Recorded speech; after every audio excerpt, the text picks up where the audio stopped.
Welcome everybody. Woohoo! CJ, I see you in there. Daisy, David, Lois, Melly. Hey, hey. Boy, these are popping up so fast I can't even read them. Joseph, Judy, Michelle, Michelle Long. Hey, hey. Nicole, welcome. Ray, yeah. Rob, Roland, Shauna. Hey, Shauna. There we go. Hey, Michelle. Yeah, everybody, I can't see you obviously, but I can read your chat messages. So please feel free to engage that way if you'd like.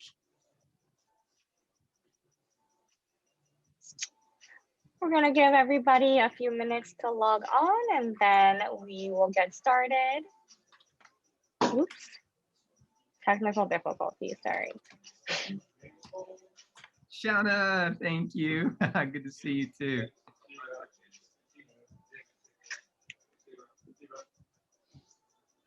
Nelly, nice. Hey, Joseph. Yes.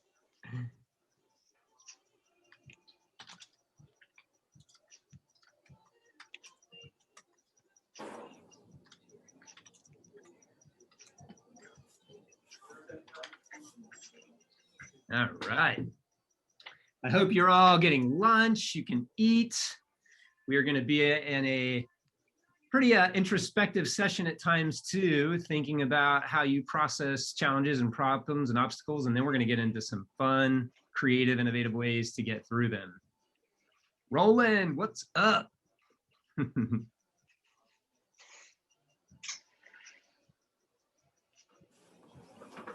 CJ, great to see you.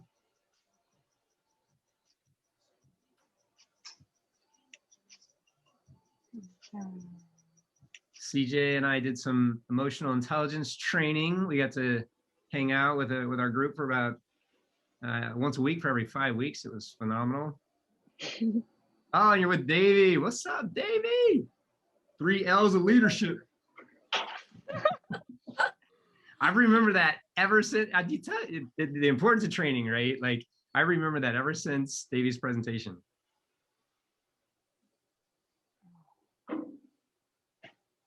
All right, everybody. Thank you so much for joining us today on our second virtual luncheon of the year. I mean, honestly, we're hoping that in the future, maybe second half of the year, we will get to be getting back to in-person events because I know personally we all miss seeing all of you face to face. So hopefully one day soon. Just a quick housekeeping. I know everyone that registered, I did send out your Uber Eats gift certificates this morning.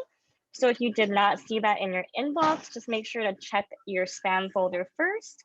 And if there is any problems, feel free to email me, iramhawaii@gmail.com, and I will get that resolved for you.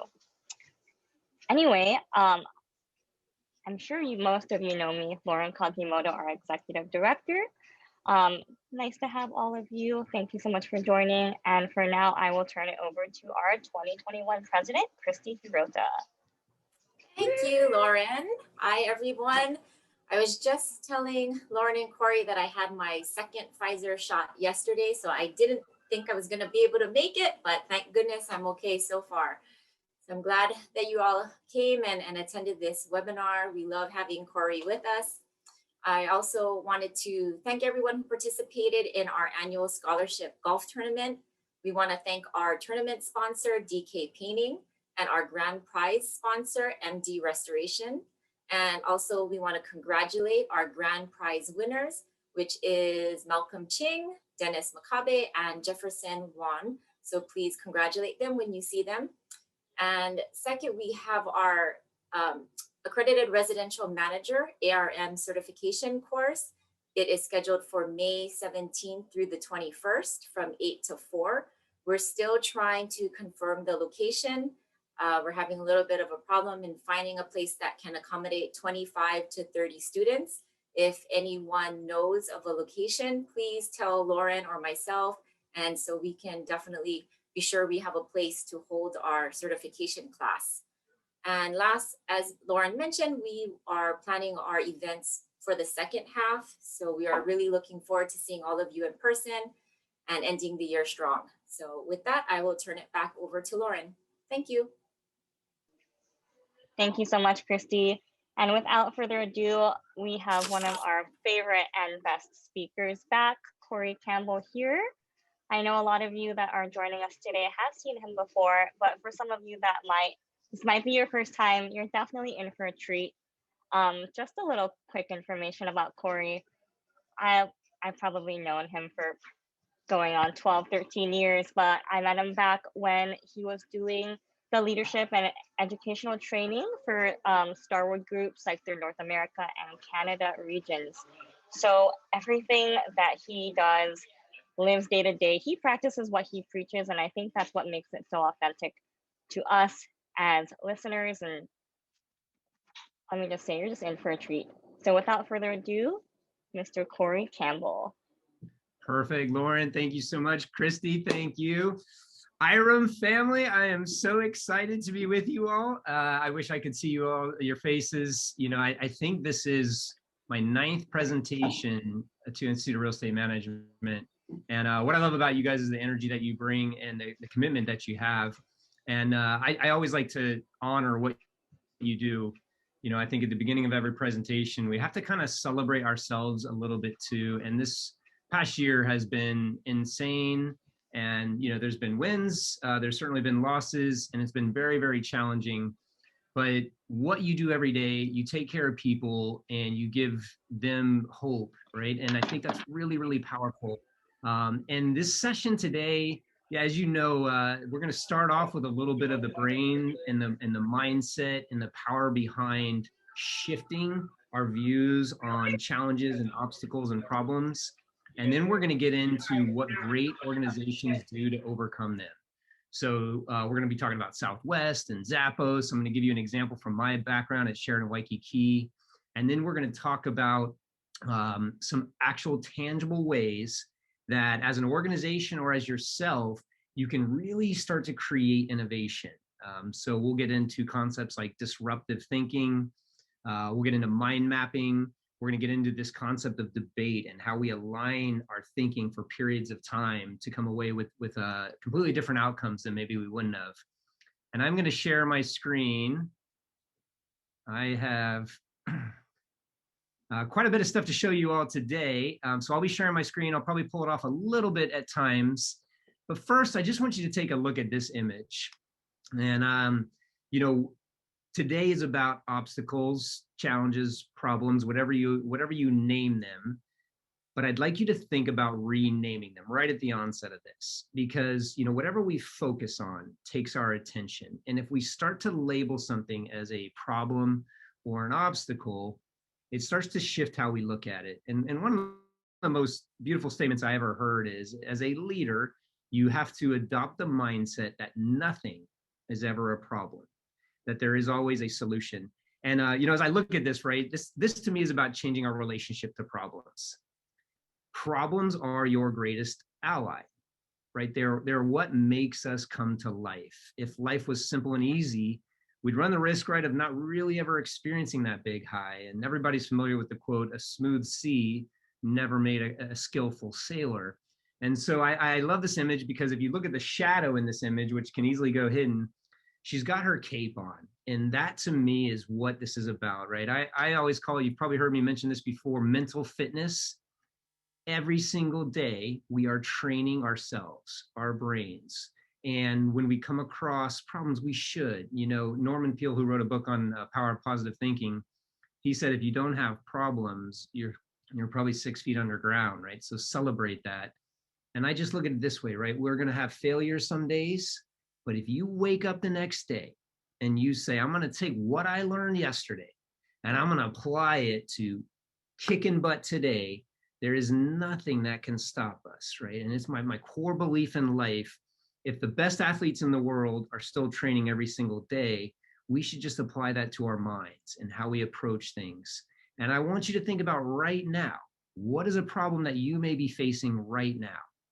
Is there something that's slowing you down or eliminating kind of how you're looking at things? And as we get into this, I want you to think about how you can start to shift that thinking. I show this at the beginning of every training I do. My goal today is to push you a little outside your comfort zone so that we can walk away with new learnings, new neural connections. I wanted to kick off a little quote from Oprah. Just as a reminder, you are responsible for your life. Anything you imagine, you can create. And during COVID, I reread one of my favorite books, and I just put it up here. If you have never heard of or read The Untethered Soul by Michael Singer, it's a really powerful book about what happens when we fixate on something that is stopping us. And he gives some great examples of how the energy gets trapped. You know, if Lauren were to say something really negative to me, I can grab that negative energy and almost bring it into myself. And if I don't have a way to release it, right, it starts to own me and manage me. And as he explains in this book, sometimes we're not even aware of it until later. You know, we get upset about something else that wasn't really about that issue. It's because we haven't released. And so I just like to ask people, you know, during COVID and this pandemic, have you started to feel tethered? Certain obstacles, maybe it's homeschooling, maybe it's taking care of the kids and doing work, maybe it's additional duties that you've had to experience at work. We've all had so many different things that are tethering us. And this session in 1 hour, we're going to walk away with some ways to just reverse that and I always look at I have this image in my head of just like cutting these tethers off of me. But I think it's important to celebrate that. So first, what I'd love to do is just have you think about, is there an obstacle that you're dealing with right now? And what do you tell yourself about that obstacle? And I'm going to pull this off share for just a second. So if you're willing to, everyone, if you're listening and you're at that chat box and you're willing to share an obstacle that you're facing right now, I'm just going to open this up for 15, 20 seconds to see if we get any. Anything at all. This could be a personal obstacle. This could be a work obstacle.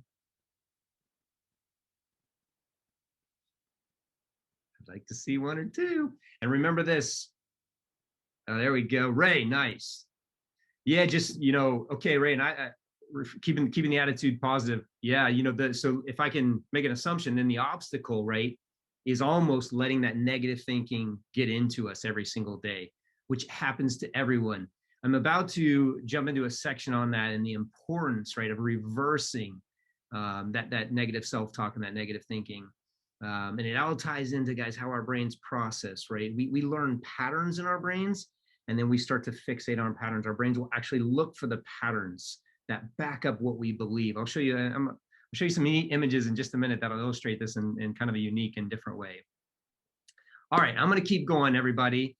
Let me pull this back up. If you have an obstacle, what I would love, these training sessions, right? These work best when you identify and assess it for yourself. And I know it's oftentimes awkward to share that on a chat box, so that's totally fine. But I just want you to think about something that is holding you back. And here's why. Where our focus goes, our energy flows. Right? Life is only 10% what happens to us, and it is 90% how we respond. I've been using the words obstacle, challenge, and problem, but I now want you to rename that for what it is. They're opportunities, right? If you look back on your life and you process the times of your life that you grew the most, or that you walked away with the biggest profound changes, these could be in relationships, this could be in work. What I would imagine is you'll actually find there was a obstacle that got in your way, and it created an opportunity. And you know, I love listening to like Olympians talk, right? If you ever listen to how they describe like a pre-race emotion they have, people go, "Oh, were you nervous before the race?" And they'll often go, "I was excited." And what they've done is they've shifted their focus. And that's really, really important. Even in the words that we use, we start to create a focus. And then our brains see that pattern. Now, I want to show you something. You've all seen this before. What do you see? Some of you may see the rabbit looking to the right, or you may see the duck looking to the left.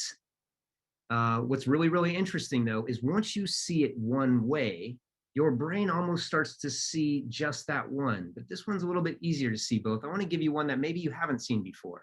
Take a look at this. What do you see? And probably you're all starting to see it. There's a Dalmatian dog kind of walking through there. This image kind of illustrates it.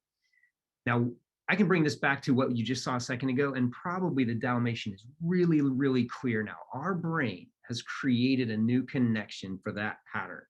I want to show you another one that you've probably seen numerous times over your life.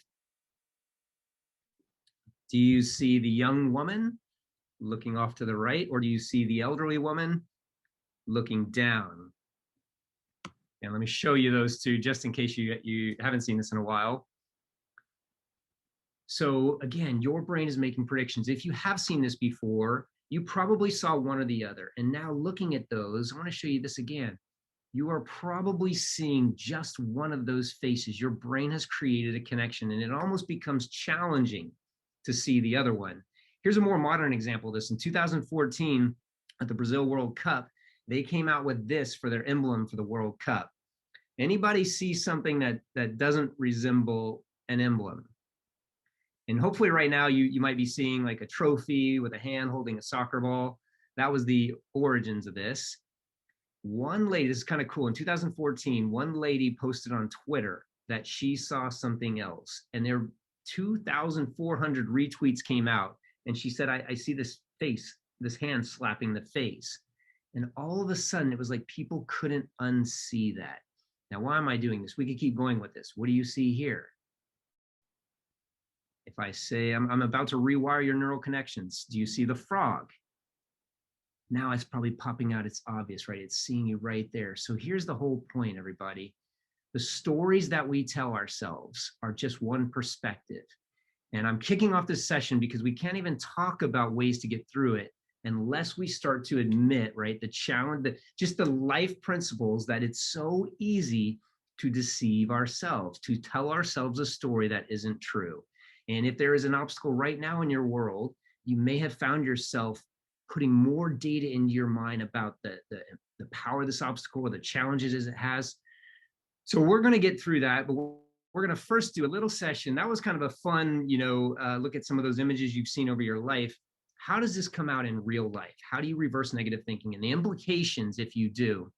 And I was, during the pandemic, my new passion point has been studying sports psychology and trying to understand performance. How do we get to be the best self that isn't impacted by the negative things that come our way? And Trevor Moawad, who's a sports psychologist, works with Russell Wilson and many of the top quarterbacks. He said this, he said, when you speak something out loud, you magnify it in your brain by a power of 10. And there was a Harvard psychologist named Christine Porath who did a research study, and she found that if what you say out loud is negative, you multiply it by a factor of 4 to 7. So when you speak something negative out loud, you actually increase, it's the way it resonates in your mind, anywhere from 40 to 70 times. Now, could that really be real? I want to show you a pretty wild and unique example. And if you have your volume, we're going to be showing a video in just a second, but this is the story of Billy Buckner, who played for the Red Sox in the 1986 World Series. He was an 8-time Golden Glove Award winner, which means he was a phenomenal outfielder. And I'm going to show you in just a minute, with the Red Sox up 5-4, they hadn't won the title in 68 years, and everybody knows, the curse of the Bambino. It took them forever, 108 years to get to that title. But they had a great chance to win this World Series, and I want to show you what happened in that game. So take a look at this.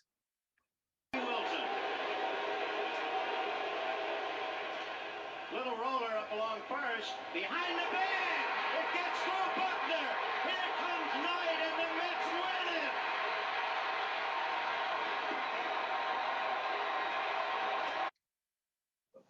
The dreams are Okay, everyone. So he lets the winning run go through his legs. One of the best outfielders in the world. At the time that happened, no big deal.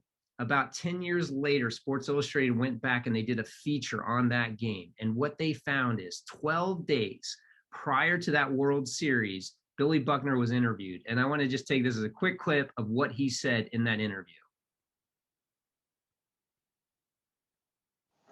The dreams are that you're going to have a great series and win. And the nightmares are that you're going to let the winning run score on a ground ball through your legs. So. Okay. So guys, let me, I'm going to pull you off stop screen share here for a second. So this is crazy, right? He said 12 days before the World Series began that, you know, the fear is this. Now, because he said it, didn't make it happen. Of course not.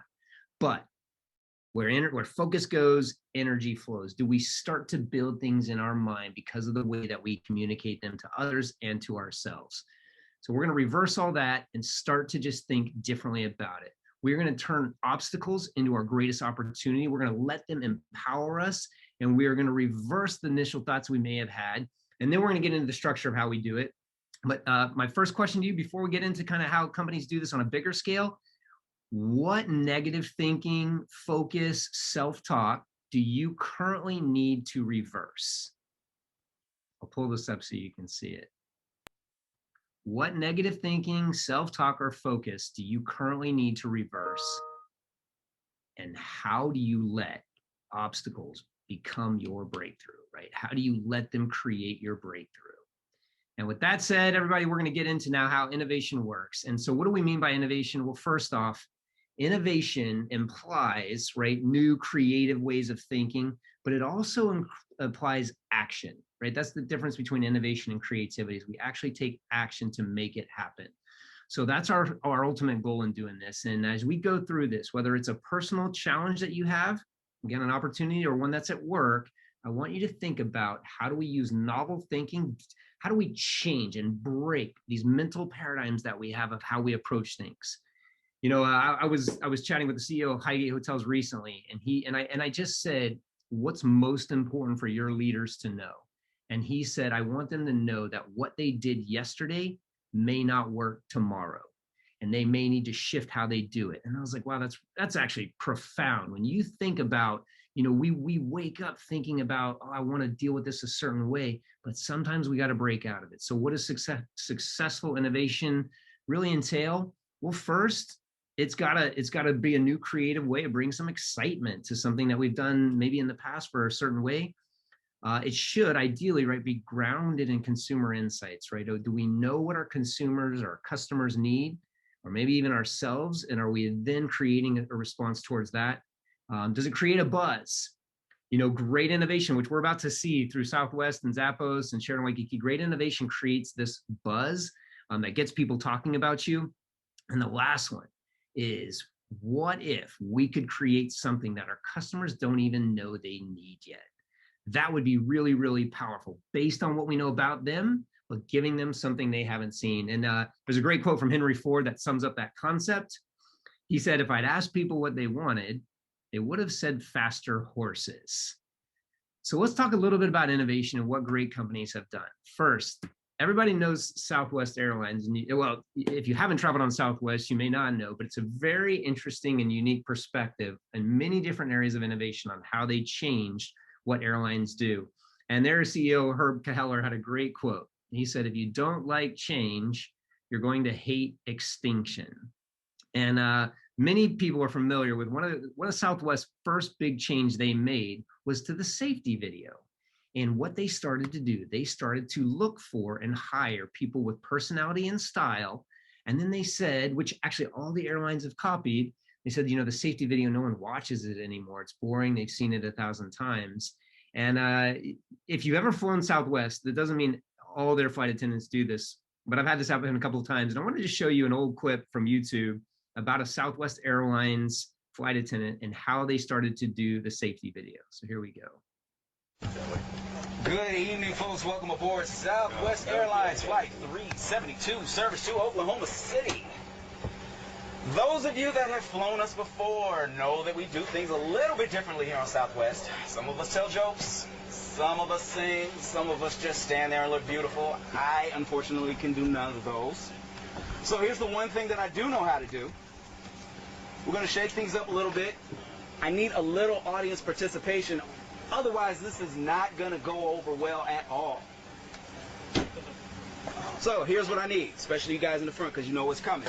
All right, I need a beat. All right.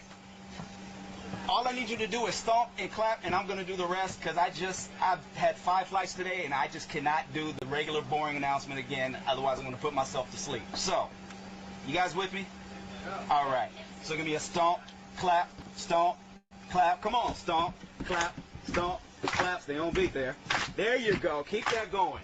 This is Flight 372 on SWA.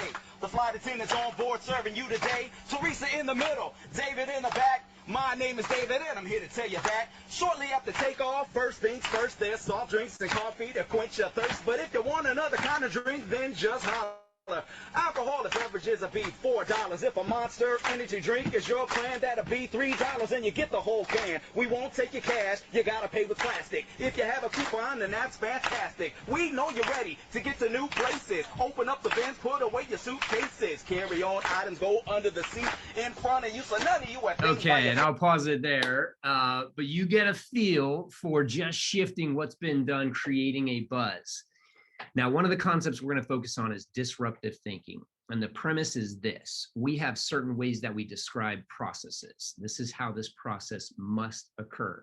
For example, when you get onto an airplane, well, you must have an assigned seat to board a plane. One of the most profound ways to create a new method of doing something is just reversing what it is, that usual statement that we say, and then seeing how we can make it possible.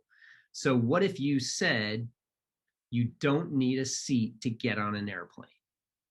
Well, that's crazy. You have to have a seat. How could you possibly get on and not know where you're sitting? And that's what Southwest did, right? As if you have flown Southwest, you know you don't get a seat based on the time that you check in within a 24-hour period before you board the plane. If you check in quickly, you get into the A or the B or the C or the D category, and then you get to sit anywhere you want.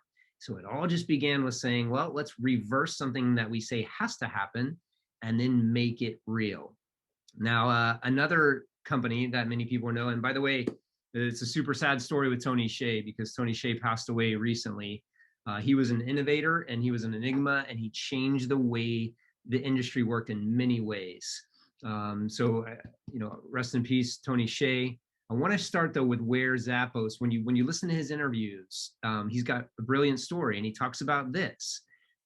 Everyone told him you will fail because you have to try shoes on to buy them. And in Tony Hsieh's words, he said, I kept thinking about, what if you didn't have to try shoes on? Right? What if you could purchase shoes without trying them on? And literally everyone told him he will bomb and he will fail. But he did two things. First, he said, okay, well, how can I make that come to life? Well, I can sell them online. You can buy them. You can try them on at home. But it wasn't just about that process reversal. He also said, as you see, that's his book, Delivering Happiness. He said, we're not a shoe company. We deliver happiness. And I've checked this with numerous people who shop Zappos. I wish we were in a room and we could talk about it, because people who shop Zappos always go, yeah, it's crazy. When you call in, they're friendly, they're excited, they're happy. Now, how do you get to that stage? Well, he's done a couple very unique things that were very innovative to create that in his workforce. And first, it started off with just his messaging. He said, customer service, there isn't a customer service department. It's our entire company. It's what we do. And the story of Zappos is really, really neat. So they have a very extended onboarding program, 4 weeks minimum in order to become part of the organization. And during that time, you get your culture book. And your culture book sets up exactly who Zappos is. You know, we talk so much in organizations about great culture, but how do we really teach it and coach it and instill it in that person? And in my experience, you know, sometimes we get people in training and then we put them right out on the floor because we need them to be out on the floor. Another thing Tony said is, I want people to be happy at their workstations. So he encourages people to decorate and make your workstation your own. And this is just an image I found online, but it's nothing like extravagant and beautiful, but it's a place that you can call yours and feel good about. Zappos was also one of the first companies that said, hey, you know what? People work numerous jobs, they're tired. We're going to create sleep pods. And the way these sleep pods work is you get in, there's one button on them. It's a 15-minute power nap. And that was based on the duration of time that people operate best. So, you know, if you sleep, they say if you sleep over 20 minutes in a nap, you run the risk of getting more groggy. Less than 15, you maybe don't get the maximum amount. So he just set it at that and encouraged his team, if you need that space to just pop out to refresh, great, take it. But here's one of the most beautiful differentiations that Zappos did. At the end, this is apparently still happening today. At the end of your onboarding experience, your boss will come to you and will offer you $3,000 to quit. And when Tony Hsieh first talked about this, everyone said, well, that's crazy. Like, and he said this, if after onboarding you and talking about our culture and what we do for 4 straight weeks, if we haven't got you to buy in to this beautiful, unique opportunity to work at Zappos, then you're not the right fit for our organization. And spending $3,000 to get you out of the organization would be more advantageous to us than letting you stay and work with whatever mindset that you have. Powerful. There's apparently less than like a 3% take on this offer. And it's because, and they also have a pretty in-depth process on hiring the right people and all of those kinds of things. Now, those are fun examples. I wanted to give you a personal example from my world, just to make this real. As Laura mentioned, I used to train for Starwood Hotels and Resorts. And one of my previous roles was overseeing training for Sheraton Waikiki. And at that hotel, it's a beautiful hotel. It has 1,628 rooms. It's massive. And there was a thought about hotel amenities that everyone said this is the way it has to be. And the thought was a hotel amenity must be purchased in advance and delivered to a person's room. All right, so how do we get disruptive thinking about this? And I want to give credit to Kelly Sanders, who was my boss many years there. For now, he's now overseeing Highgate Hotels in Hawaii. And he used this process and just said, what if we don't deliver hotel amenities to rooms? And what if you don't purchase the amenity for the person? And this is where the beauty, and we're about to walk through the structure of how to do this yourself. But this is where the beauty came in, is everyone said, no, but you have to, right? Somebody has to purchase the amenity and you have to bring it to that person's room. So what did they do? To bring that reverse statement to life, if no one purchases this and we don't deliver it, well, they created Gift or Makana, a store down in the lobby of Sheraton Waikiki, which is still there, where what you get is you get to choose. So I can purchase you a size of bag, and you get a little piece of paper when you check in that says, hey, you get to go to the amenity store, the Makana, and you get to go in, and based on the size of bag you get, whatever you can fit inside that bag is your amenity. And so they've got all different kinds of things, whether you want drinks or alcohol, of course you have to be of the right age, candy, all those types of things. And it was just this massive hit because people all of a sudden, right, are saying, oh, I hate amenities. You get a fruit basket for a 2-night stay, you can only eat a few pieces of fruit and then you throw everything away. Or I get chocolate when I'm on a diet, or I get wine and I'm not drinking. And so this was just a beautiful, creative, innovative way. And it all started with reversing our common thought. So same old result, same old thinking gets you the same old results. We're now going to walk through some methodologies and some actual ways to apply this learning to really start to bring innovation to your world. And again, if you have a work challenge that you're facing right now, I wish we could spend the time, again, throw it in the chat, but here's how we're going to work this. We're going to jump into disruptive thinking. And I've shown you some examples of this. So how do we actually start to do it? Well, first, what is the core, right? And, just like lava plows through things, right? That's the power of shifting how we look at things and how we actually approach them. We're going to challenge the status quo. Right, we're going to do the things that everyone goes, no, but it has to be that way. So we are going to look at what's the preconceived notion about how this operates, and we're just going to reverse it. Now, how does that process work? Okay, well, you write it down.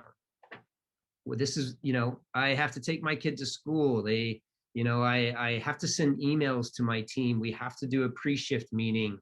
I'll give you an example in just a minute. Restaurants have to have menus. Like all these assumptions that our brains make. And we started this session off looking at those, whether you saw like the duck or the rabbit, it's like our brains get compartmentalized into thinking this way.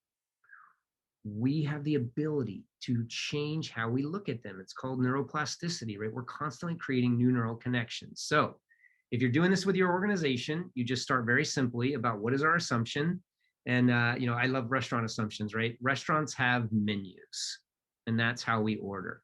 So if you're going to walk through this process, you take your assumption, just reverse it. That's the first step. Okay, so restaurants don't have menus. What? They have to have menus. How could this possibly work? Well, how could you make this work? I just want you to think about this for a second. How could a restaurant operate if it didn't have a menu? Well, maybe it's chef's recommendations.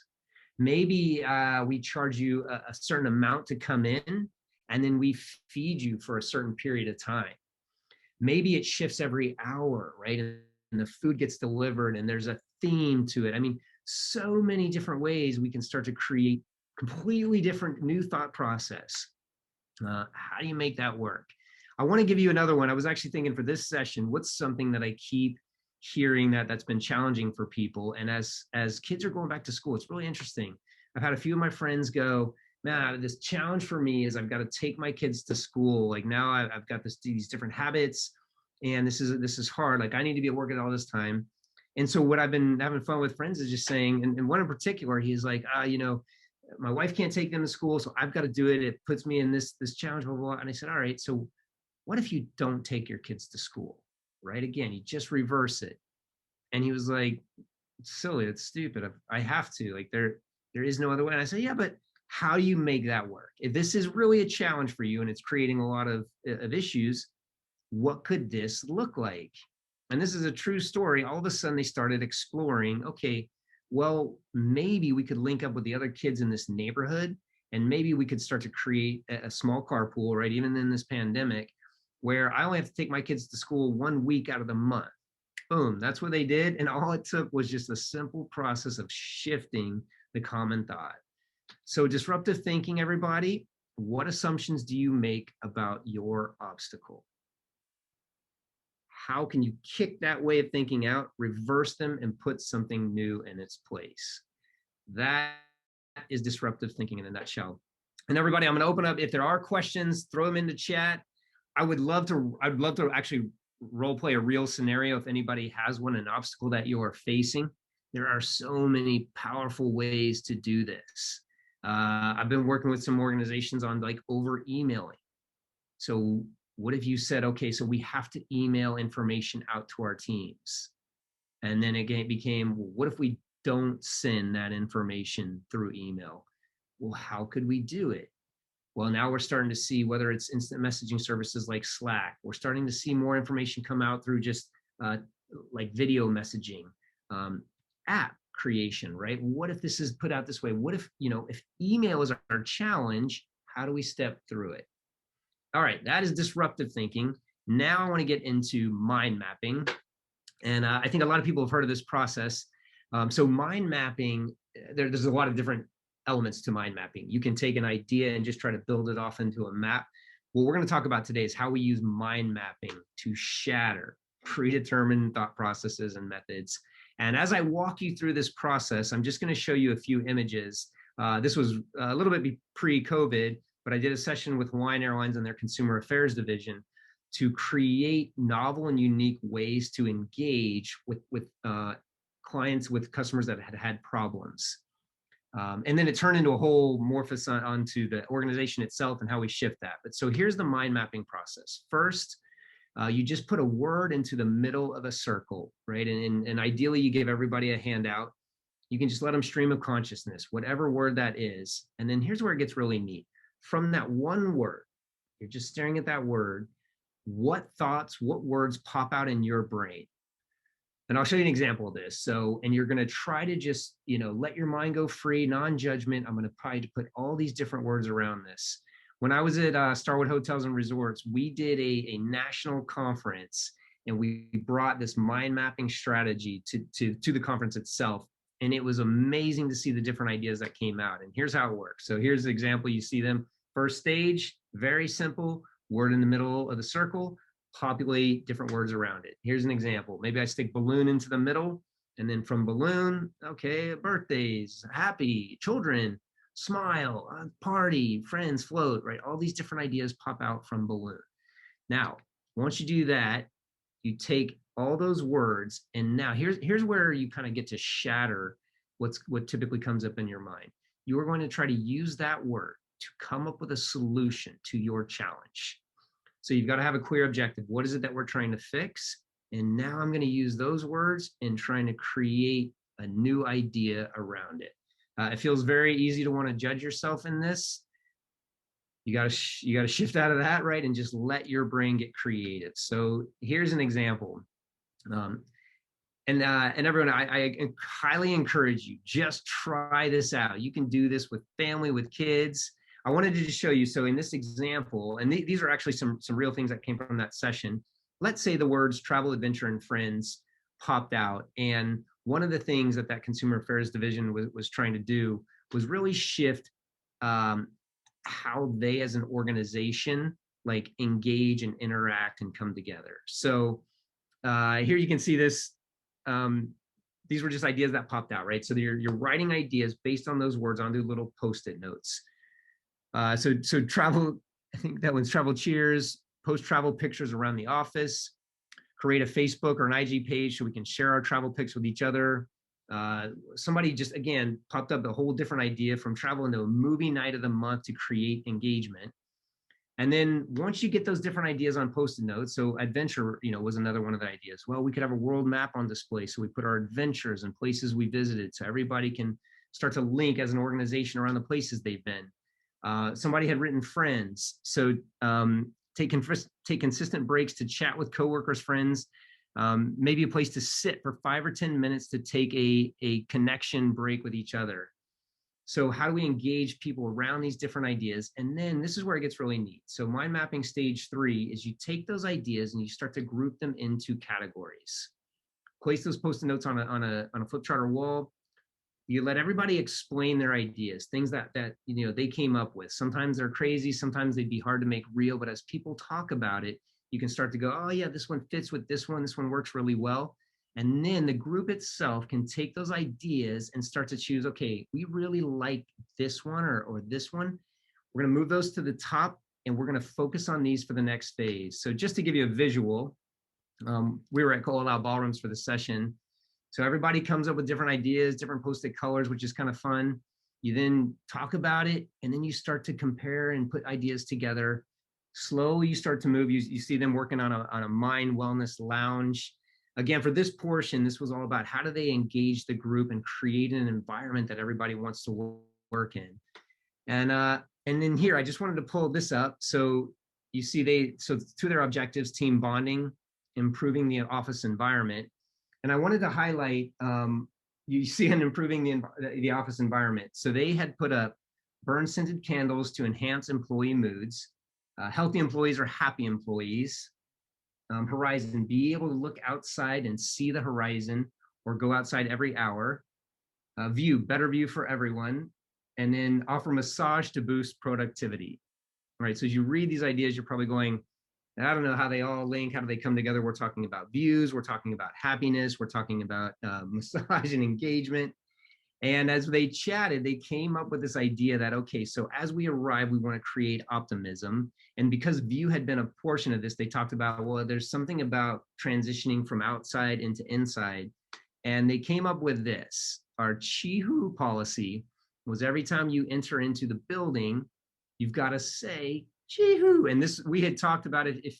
If you're familiar with some of my training in the past, you may have heard this. One of my core concepts is that every time we step through a door, we have this opportunity to kind of assess where we're at and the energy that we're bringing. And that oftentimes dictates what happens in the organization after that. So that was also fed into this system, but they came up with, let's create this positive way to engage. And somebody said, not everybody is loud and vocal. And they said, okay, so if it's not a loud chihu, it's a positive comment to a coworker. Or maybe it's a high five, back in our pre-pandemic times, right, of high-fiving and touching. How do we bring this to life? And I wanted to show you this. I thought this was really, really neat. So about, I don't know, a week or two later, one of the people in the class sent me this video and they said, we've actually started to bring this to life. So take a look at this. Go. Choo! Yeah! Woohoo!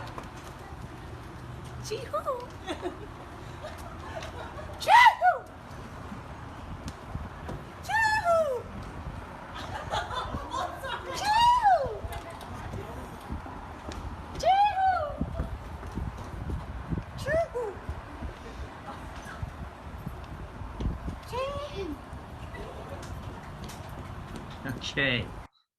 All right, everybody. So you get a feel for just the creative ideas that can come from mind mapping.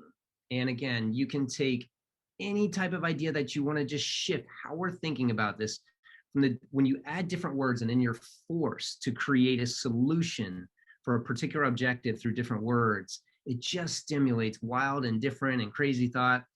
And sometimes, it's the ideas merging together, but it's a really powerful way. So we've talked about disruptive thinking. We've talked about mind mapping. And now I want to talk about, and let me pull this off share, just this idea of how do we create healthy debate. So there's a concept called parallel thinking, which means if we're in a meeting and everybody's got different ideas and we're constantly bouncing around the room saying different ideas, oftentimes we don't get anywhere. And so parallel thinking says we are going to place everybody in the same direction moving forward and see what ideas come out. And this idea of creating debate, recently actually in one of my book club meetings, we did this. And we had read David Goggins' book, Can't Hurt Me. And David Goggins is a previous Navy SEAL. He's very in your face, very direct, and he's very polarizing. I find some people love him and some people dislike him strongly. And so we did this debate in our book club and we said, all right, for the first 15 minutes, we are all going to be positive about David Goggins. And we said, let's talk about what we like and what we could then tie into our lives. Boom, 15 minutes. And then the second half, we were all forced to then debate the other side. I mean, if you've ever been in debate school, right, you remember this. But it was really, really neat. So then on the other half, we started to debate. So what were the things that we didn't like, that didn't make sense to us, that didn't tie in? And as we debated some of those items, we said, actually, this teaches us something about ourselves, because like one of the things, he curses a lot. And for me personally, that doesn't offend me. But when I was on the debate side, it started to make me think about how people that don't curse, right, how they perceive this. Started to shift my thinking. And so you can use a lot of different ways to do this. You could put your positivity hat on, right, and say this is all going to be about positivity and going forward. You can put a gut hat. There's a guy named Edward de Bono actually who has a theory called 6 thinking hats. And one of his hats is gut. Okay, so we're just going to focus on our gut reaction to how to deal with this. We're not going to worry about what people would say. We're not going to worry about cost, just gut reactions. You can put on your finance hat, right, and go, okay, let's focus on cost and what's involved with this and where we're at, right, and really start to identify that. You can focus on a creativity hat and go, hey, for 15 minutes, we are just going to try to create novel, unique, fun ideas. And then one of the best ways when you get into creation is an activity called yes and. And so, I wanted to give those 3 kind of primary ways of getting innovative thought, right? Disruptive thinking, mind mapping, and then parallel thinking or creating debate, right? Aligning our whole force for a period of time to look at one way and see where we can go. This last one for today is a really fun one. Yes, and the idea behind this is so if we're looking at an obstacle, a challenge we have, and we're saying, okay, let's talk about ways we can overcome this, new methods we can create to find a solution. The only thing people are allowed to say to something someone else has said is yes and it might sound silly. I wish I was initially thinking we'd do this over chat, guys, but and if you are able to chat, let's say, for example, I want to get my kids more active in doing household chores, which is another one I was having a conversation with a friend about. And so somebody goes, well, we could incentivize them. Now, sometimes, right, we might have an inclination to just initially go, nah, but we've already. So this activity, you have to say yes. And we could play music for them while they're doing this. And another person's yes. And we could create little, I don't know, dance step that makes them kind of move along with this. Yes. And we could give them ice cream if they finish this. The whole point is, and this probably sounds silly just listening to me do the activity, because it's meant to be a group activity where you just build and you just expand. And I've done this numerous times, and sometimes you get ideas that don't make any sense, that are just sort of funny. And sometimes you get really, really powerful, really great ideas that probably would have never came out unless we had had this conversation and just built each other up. So that's a yes and kind of fun activity. And all right, everybody. So that's our content for today, right? If we're going to look at obstacles differently, and I wanted to share a Robin Sharma quote. He wrote the 5 a.m. Club. He's a really brilliant author, and one of his firm quotes is, "Victims make excuses, leaders get results." Right? Victims make excuses, leaders get results. And when Laura and I first started talking about this session on obstacles, what I found is, right, and that's why we spent time in the beginning of this, is so much of it is just mindset, right? And it's just saying, if we focus on the challenge, the excuse, right, we become a victim to that. Our energy goes towards that. And I always encourage people, right, no matter what's happening inside here, how do you start to shift that to look at it differently? Disruptive thinking, mind mapping, creating debate, parallel thinking, the yes and activity are all tools to get you to be able to move in that direction and just start to think differently. You saw that image at the beginning of this presentation. I'll pull it back up on how do we look at problems. And I'd love for you just to think about, right, whatever is in your way right now, it is an opportunity for a breakthrough, right? If you put on that cape, I'll give you another fun way to do this. If you just add the words "the great" to your name. So let's say something's holding you down, and if it's Ray, and I just say, how would Ray the Great approach this? I find even that kind of fun, humorous way starts to open up our brains to see different things. We are trying to create, right, new patterns that allow our brains to think differently. Last bit of the brain science, right? When we let pressure and stress come down on us, it releases cortisol, right? That stress hormone that impairs our ability to think differently, creatively. So we've got to start at the core of that, of going, okay, I'm going to reverse.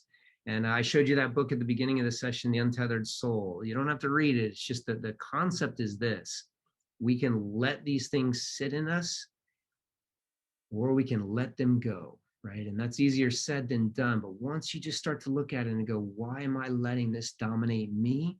We then have the power to create change and create shift. And, now it's time for you, right? Shift that relationship to problems, step into that innovative state. And then my last kind of quote for this session today, everybody knows Sheryl Sandberg from Facebook. She had a great one, because sometimes when we think about how do we make this perfect, right, it's really, really challenging. And so her quote, she said, trying to do it all and expecting it all to be done exactly right is a recipe for disappointment. Perfection is the enemy. And with that said, I'm going to pull this off share. I hope today in this hour you've had some new ideas, some new ways, some different thoughts. I am going to put the slides into this into the chat box right now. I'll also send these to Lauren to shoot out as well. But super fun, guys. Break out of the mold, look at things a different way. You've got all the directions and instructions on the slides. I'll throw that in. And if there's any questions, I'm going to hang back to answer those. But otherwise, thank you for letting me have your hour, your lunch, and I'll turn it over to Lauren. And I'm going to, as we do this, I will put. Thank you so much, Corey, as always.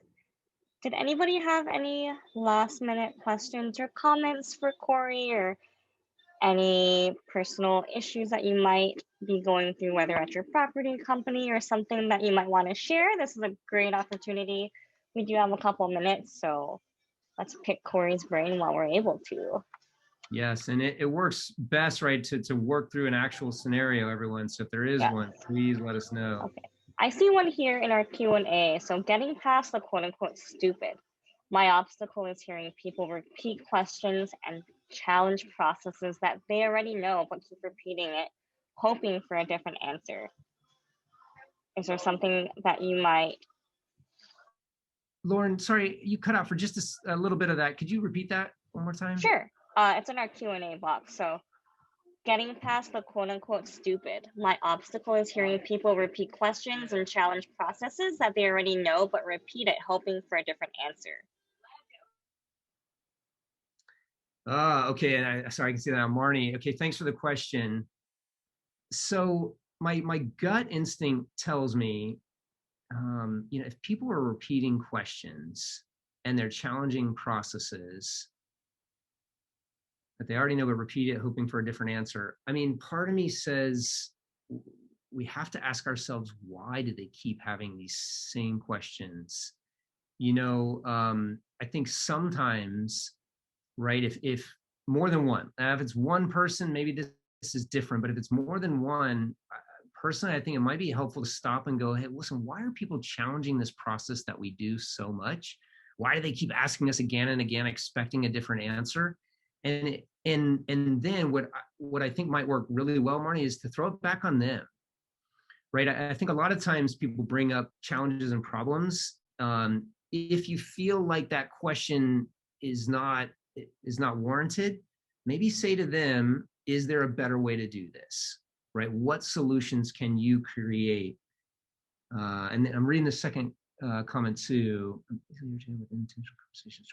Okay, so Marnie, it looks like, irritated with intentional conversations to start an argument. When defending my position, it's classified as being negative and argumentative. That always confused me. How am I negative in arguments when correcting an erroneous perception of a topic, person, or position? Yeah, I mean, I think this is one of the challenge, right, of just interactions and engagements at work, is we're going to see things differently. A lot of times, right, I think if you put it, I mean, I guess my answer is put it back to this person to say, if this process is a challenge, can you show me a better way and show me why that way is better? Because if you're getting into having to defend it over and over again, clearly they're not seeing the same thing that you're seeing. I think one of the best questions you can always ask somebody is just show me what you see, or show me what I don't see, so that hopefully it can start to make sense. So I don't know if that's completely answering the question. I see another one. How do you deal with know-it-all people who just won't listen to reason? I also think, we only control ourselves, right? We don't own this other person. But if somebody is a know-it-all, then probably my way of approaching them would kind of be say, hey, listen, similar idea. Walk me through what you see or what you, and then if whatever they're saying doesn't line up with what your beliefs are, try to point that out with questions, not statements, right? So for example, let's say we have a policy in place. This ties both those questions together, and people aren't doing it the way the policy is written.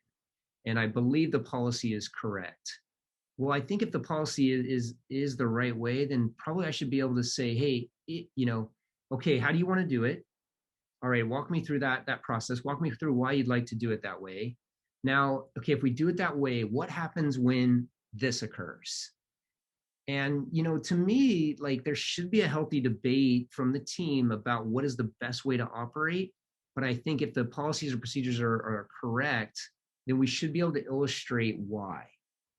And I think it works best if we illustrate it through questions, right? As opposed to trying to tell, just asking them back and having them see what you see without having you to have to tell them.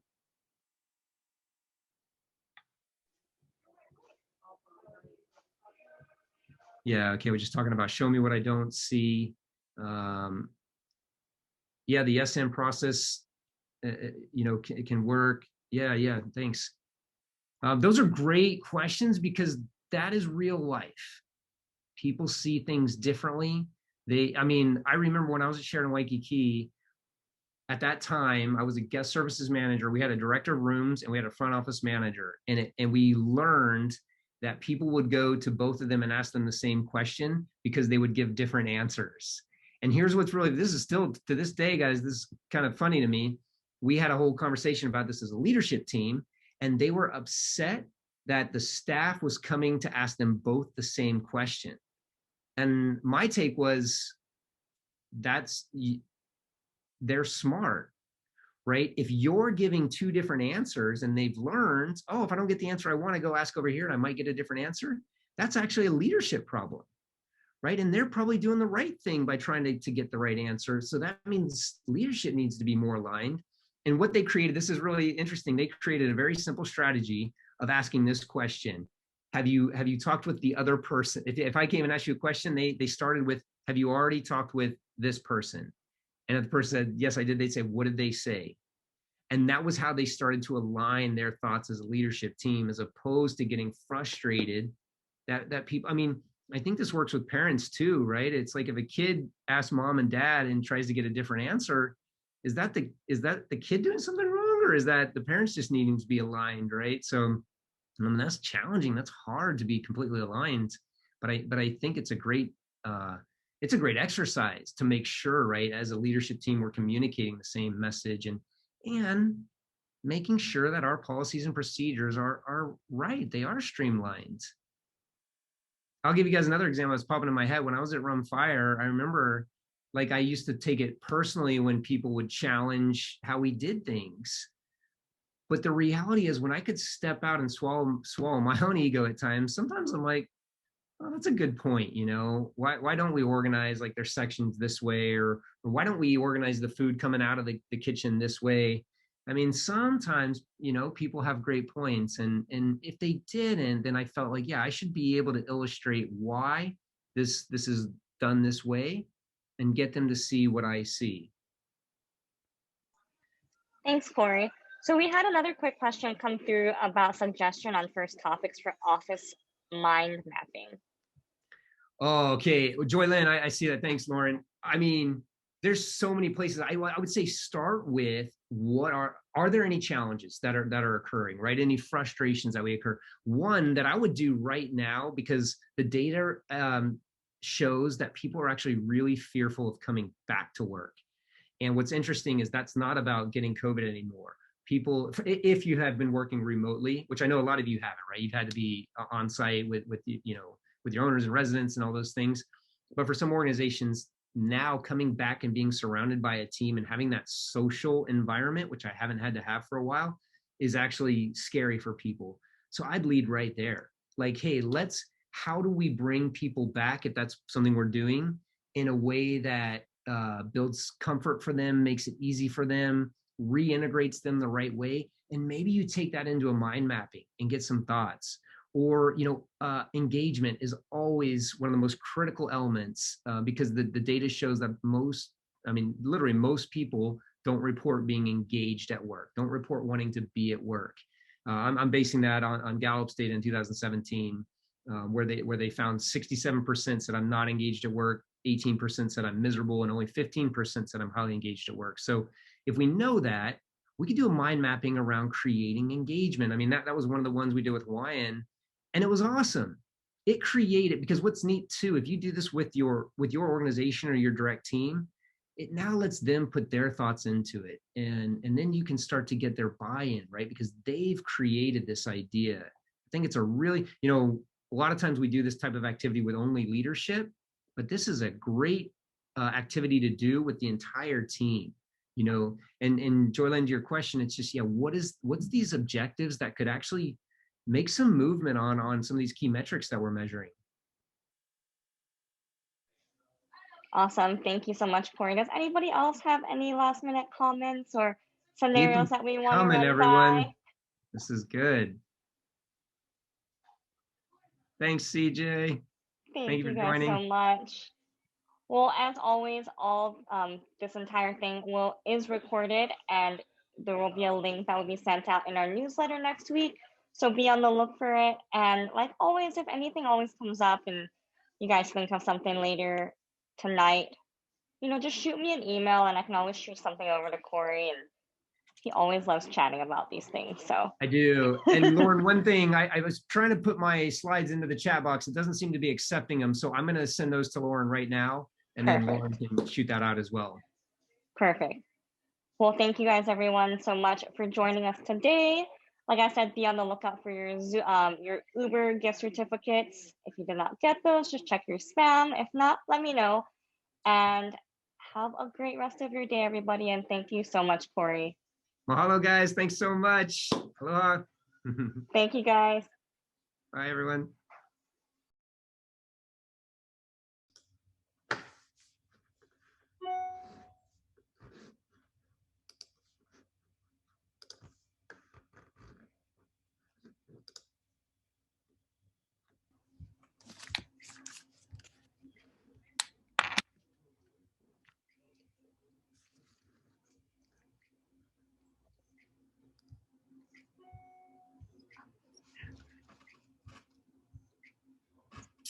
The lighting is just like not good.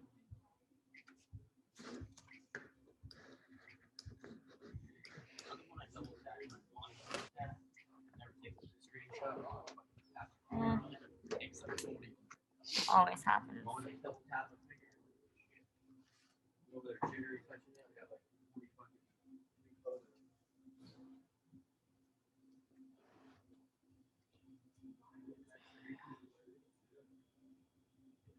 Photos. I have like 40 photos on my home screen. Like, what the fuck?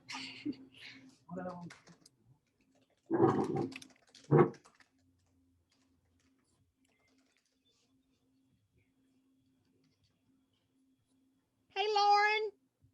Hi, Dr. Debbie. How are you, dear? Good. We're so excited to have you. Oh, I tell you, I wish I was with you. All right. Oh, I'm not in Hawaii, sadly. It's 11:30, correct? 11:32. In Florida. Ooh, I'm gonna start this, and still Corey, you fun. can just do your. We can just say hi to everyone that comes in. It's still cold here too. Hold on a It's probably second. cold, not as cold as where you are, Out but of it's the still way. cold. Yeah, I know. I tell you, this morning I went out early because All right, we are now live. I have a gym appointment, and I almost froze to death. And I was like, "Oh, I've got to go back inside." I think it was low 40s here today. And what part of Florida are you in? Like Clearwater, St. Pete Beach. Oh yeah. I love St. Pete. Welcome, Woo, everybody. What's that hotel, Lauren? Woohoo. The Don Caesar. Yeah, the pink one. Yes. CJ, I see you in there. I love Daisy, it so much. David, Lois, Millie. Hey. Boy, Hey, these are Lauren, popping up can so I fast go they ahead can't and even try to read them. share my slides? Joseph, Judy. Hold on, let me just make sure that. Michelle Long. Allow Hey. that. Try go ahead. It should allow you to. Welcome. Okay, Ray. let me try. Yeah.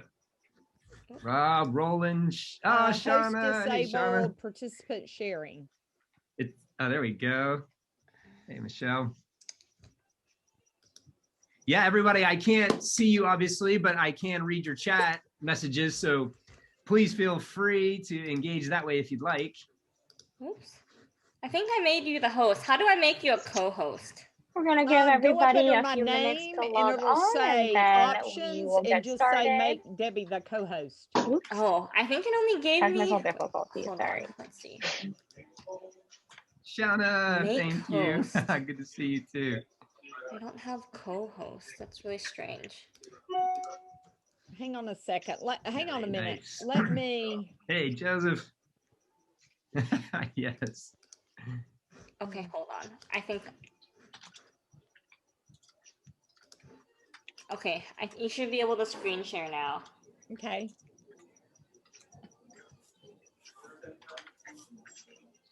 All right. I hope you're all getting lunch. You can eat.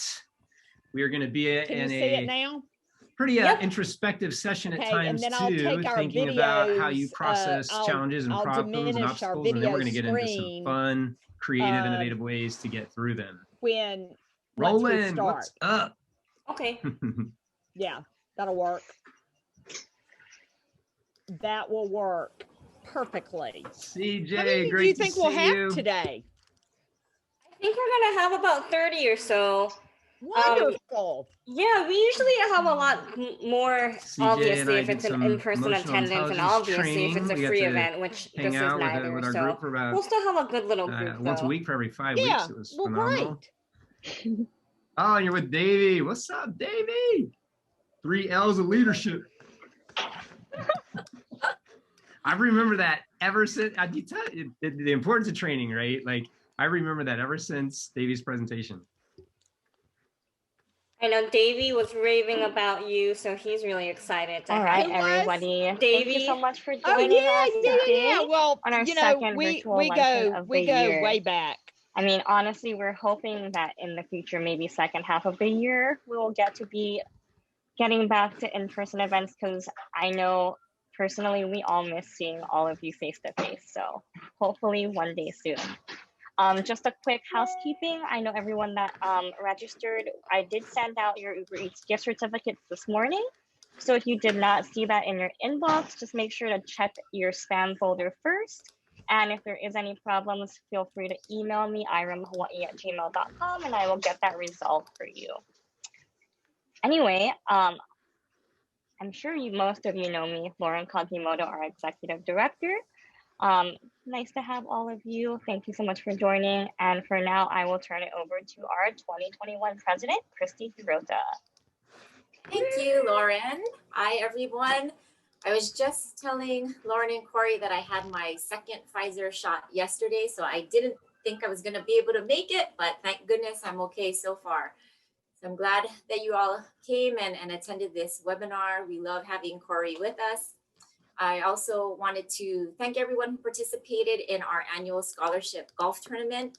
We want to thank our tournament sponsor, DK Painting, and our grand prize sponsor, MD Restoration.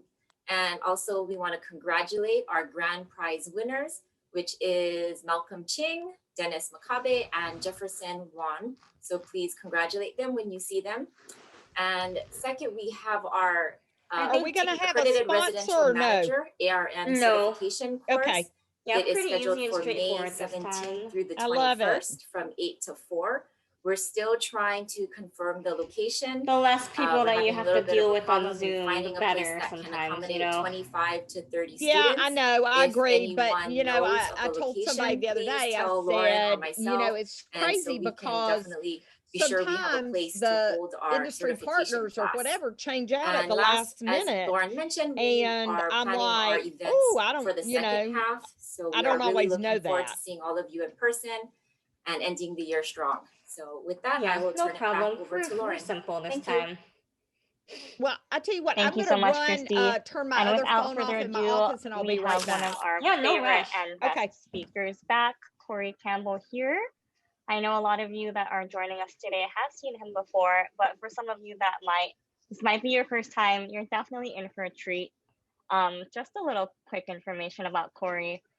I've probably known him for going on 12, 13 years, but I met him back when he was doing the leadership and educational training for Starwood groups like their North America and Canada regions. So everything that he does lives day to day. He practices what he preaches, and I think that's what makes it so authentic to us as listeners. And let me just say, you're just in for a treat. So without further ado, Mr. Corey Campbell. Perfect, Lauren. Thank you so much. Christy, thank you. IRAM family, I am so excited to be with you all. I wish I could see you all, your faces. You know, I think this is my 9th presentation to Institute of Real Estate Management. And what I love about you guys is the energy that you bring and the commitment that you have. And I always like to honor what you do. You know, I think at the beginning of every presentation, we have to kind of celebrate ourselves a little bit too. And this past year has been insane. And, you know, there's been wins, there's certainly been losses, and it's been very, very challenging. But what you do every day, you take care of people and you give them hope, right? And I think that's really, really powerful. And this session today, yeah, as you know, we're going to start off with a little bit of the brain and the mindset and the power behind shifting our views on challenges and obstacles and problems. And then we're going to get into what great organizations do to overcome them. So we're going to be talking about Southwest and Zappos. I'm going to give you an example from my background at Sheridan Waikiki. And then we're going to talk about some actual tangible ways that as an organization or as yourself, you can really start to create innovation. So we'll get into concepts like disruptive thinking. We'll get into mind mapping. we're going to get into this concept of debate and how we align our thinking for periods of time to come away with completely different outcomes than maybe we wouldn't have. And I'm going to share my screen. I have quite a bit of stuff to show you all today. So I'll be sharing my screen. I'll probably pull it off a little bit at times. But first, I just want you to take a look at this image. And, you know, today is about obstacles, challenges, problems, whatever you name them. But I'd like you to think about renaming them right at the onset of this, because, you know, whatever we focus on takes our attention. And if we start to label something as a problem or an obstacle, it starts to shift how we look at it. And one of the most beautiful statements I ever heard is, as a leader, you have to adopt the mindset that nothing is ever a problem, that there is always a solution. And, you know, as I look at this, right, this to me is about changing our relationship to problems. Problems are your greatest ally. We have, I believe, right? They're what makes us come to life. If life was simple and easy, we'd run the risk, right, of not really ever experiencing that big high. And everybody's familiar with the quote, "A smooth sea never made a skillful sailor."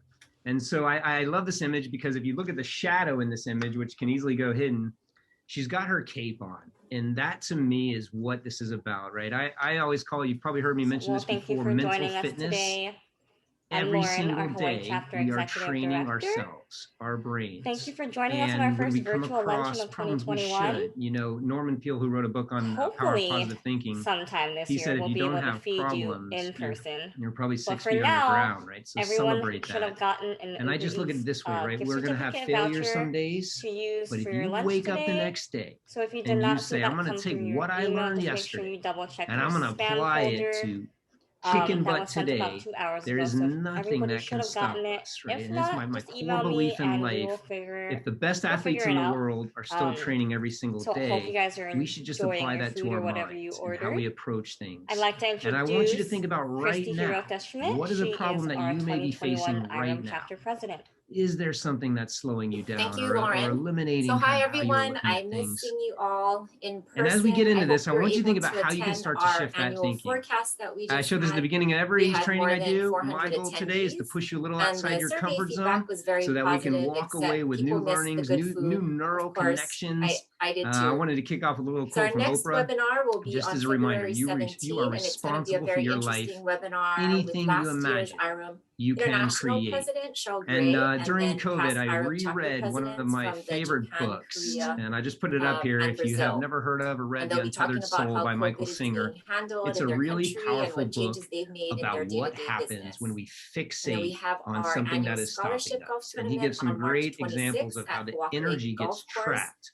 You know, if Lauren were to say something really negative to me, I can grab that negative energy and almost bring it into myself. Encourage others if I don't have a way to release it, you will of course right, ensure it that starts all to the own me and necessary manage safety me. And precautions as he are in explains in place this book, to sometimes we're comply not with our even state aware of it until regulations later. and with We get upset about golf something course else. So that we can have It wasn't fun, really about that issue. It's because we haven't released. And last, and so I just like to ask people, you know, during COVID and this pandemic, have you started to feel tethered?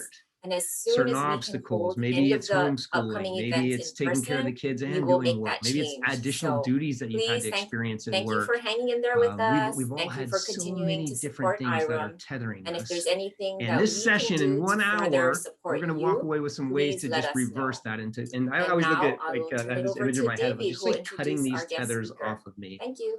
But I think it's important to celebrate that. So first, what I'd love to do for being our president.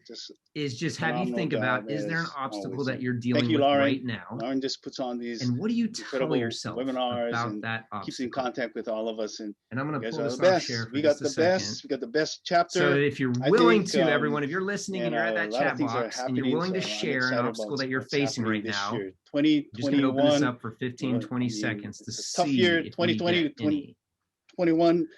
We're here and looking forward to what's anything at all. This could be a personal obstacle. This could be a work more obstacle. Exciting. And I think I was kind of dreaming about this for a little while, because if I go back when this was, and remember this actually offered when we acquired. There we go, Ray. Nice. It was on. Yeah, just okay, Ray. Keeping the attitude positive. Yeah, so if I can make an assumption, then the obstacle, from our board